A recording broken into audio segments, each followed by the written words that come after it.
Selamat pagi dan salam sejahtera dalam kasih Tuhan Yesus. Anda berharga bagi Tuhan. Bapak, Ibu, Saudara, mari kita berdoa. Bapa kami yang di surga, kami bersyukur untuk setiap kebaikan Tuhan di dalam kehidupan kami. Kami ada hari ini semua karena kasih dan anugerah Tuhan. Kami mohon pimpinan-Mu Tuhan untuk kami merenungkan kebenaran firman-Mu pada saat ini. Di dalam nama Tuhan Yesus, kami berdoa. Amin. Bapak, Ibu, Saudara yang dikasihi Tuhan, pembacaan firman Tuhan pagi hari ini dari Kisah Para Rasul, pasal yang kelima ayat 1-3. Demikian firman Tuhan. Ada seorang lain yang bernama Ananias. Ia beserta istrinya Safira menjual sebidang tanah. Dengan setahu istrinya, ia menahan sebagian dari hasil penjualan itu, dan sebagian lain dibawa dan diletakkannya di depan kaki rasul-rasul. Tetapi Petrus berkata, "Ananias, mengapa hatimu dikuasai iblis, sehingga engkau mendustai Roh Kudus dan menahan sebagian dari hasil penjualan tanah itu?" Amin. Tema perenungan kita ialah jangan ada dusta.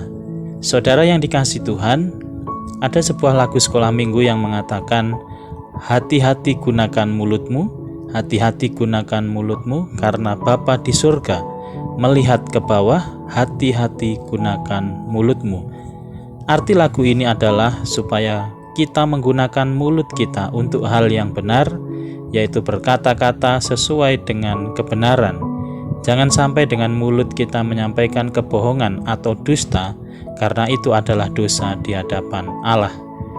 Dalam perikop firman Tuhan hari ini ada seorang laki-laki bernama Ananias dan istrinya bernama Safira. Waktu itu mereka menjadi pengikut Kristus dan ikut dalam kumpulan jemaat mula-mula yang dipimpin oleh para rasul. Ananias dan Safira menjual sebidang tanah, dan uang hasil penjualan tanah itu mereka persembahkan untuk pekerjaan Tuhan, dan mereka letakkan di depan kaki para rasul. Tetapi Rasul Petrus menegur dengan keras apa yang dilakukan Ananias dan Safira. Bahkan suami istri ini akhirnya mati setelah mendengar teguran keras yang disampaikan oleh Petrus. Saudara yang dikasihi Tuhan, mengapa hal ini terjadi? Bukankah perbuatan Ananias dan Safira yang memberi persembahan adalah perbuatan yang sangat mulia? Tetapi ternyata yang menjadi masalah utama di sini ialah dusta atau kebohongan yang direncanakan oleh Ananias dan istrinya tentang uang dari hasil penjualan sebidang tanah yang mereka jual. Mereka menahan sebagian uang dari hasil penjualan untuk keperluan mereka sendiri. Mereka tidak jujur kepada para rasul bahwa mereka sudah mengambil sebagian dari hasil penjualan itu. Seandainya mereka mengatakan secara jujur, pasti tidak ada masalah sama sekali. Dalam hal ini mereka bukan hanya membohongi para rasul, melainkan sudah mendustai dan mencobai Roh Kudus. Di dalam Kisah Para Rasul pasal 4 ayat 34-35 dikatakan demikian, "Sebab tidak ada seorang pun yang berkekurangan di antara mereka, karena semua orang yang mempunyai tanah atau rumah menjual kepunyaannya itu, dan hasil penjualan itu mereka bawa dan mereka letakkan di depan kaki rasul-rasul, lalu dibagi-bagikan kepada setiap orang sesuai dengan keperluannya." Dari ayat ini kita bisa memahami sesungguhnya setiap uang dari hasil penjualan tanah yang dilakukan oleh jemaat pada waktu itu digunakan untuk kesejahteraan seluruh umat sesuai kebutuhan mereka masing-masing, agar tidak ada yang berlebihan dan tidak ada yang berkekurangan dalam kehidupan mereka, melainkan mereka boleh mengalami kehidupan yang penuh dengan berkat Tuhan.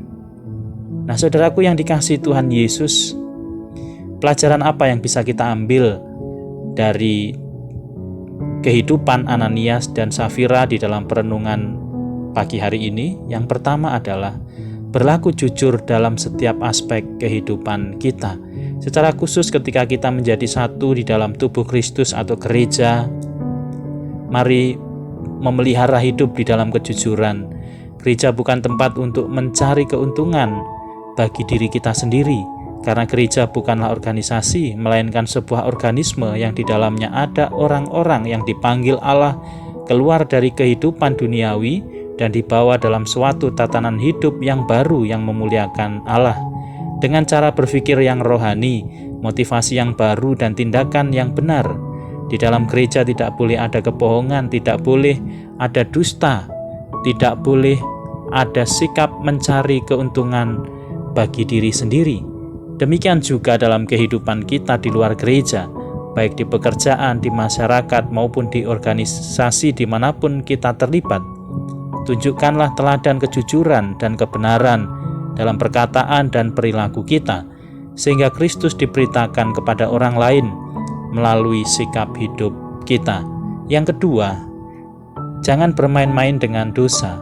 Tidak ada dosa kecil atau dosa besar. Dosa adalah dosa di hadapan Allah. Dosa adalah pelanggaran akan kebenaran Allah. Jangan coba-coba bermain dengan dosa, karena dosa akan membawa saudara kepada penghakiman Allah. Jika dosa itu sudah dibuahi, maka ia menghasilkan maut atau kematian. Ananias dan Safira menerima hukuman Allah dan mati saat itu juga, karena mereka mencobai dan mendustai Roh Kudus. Demikian juga dengan kehidupan kita, mari kita menanggalkan dosa-dosa kita, tanggalkan kehidupan lama kita, dan mari hidup di dalam kebenaran dan kekudusan Allah. Nikmatilah persekutuan yang indah dengan orang-orang percaya dalam kebenaran dan kesucian di hadapan Allah, sehingga hidup kita beroleh berkat daripada Tuhan. Amin. Mari kita berdoa. Tuhan Yesus, terima kasih untuk firman-Mu bagi kami. Ajar kami untuk memiliki sikap hidup di dalam kejujuran dan ketulusan ketika kami melayani Tuhan dan juga dalam kehidupan kami sehari-hari. Jauhkan daripada kami segala dusta dan kebohongan serta kehidupan yang tidak berkenan kepadamu. Terima kasih Tuhan. Hamba-Mu berdoa untuk setiap pribadi yang mendengar firman Tuhan dimanapun mereka berada. Kiranya Allah sumber segala damai sejahtera dan berkat surgawi akan memelihara kehidupan mereka senantiasa. Allah memberkati keluarga, pelayanan, pekerjaan, pendidikan, pergumulan, dan setiap aspek kehidupan mereka. Allah menjauhkan mereka dari segala wabah, virus, dan segala sakit penyakit. Allah menjaga mereka dari segala kecelakaan dan melindungi mereka dari segala yang jahat. Yang sakit disembuhkan di dalam nama Tuhan Yesus, yang lemah dikuatkan, yang sedih dihiburkan oleh Roh Kudus. Terima kasih Tuhan, hamba-Mu menyerahkan kehidupan dan karya kami sepanjang hari ini hanya di dalam nama Tuhan Yesus kami berdoa. Amin. Saudaraku yang dikasihi Tuhan, salam sehat dan semangat untuk kita semua. Tuhan Yesus memberkati.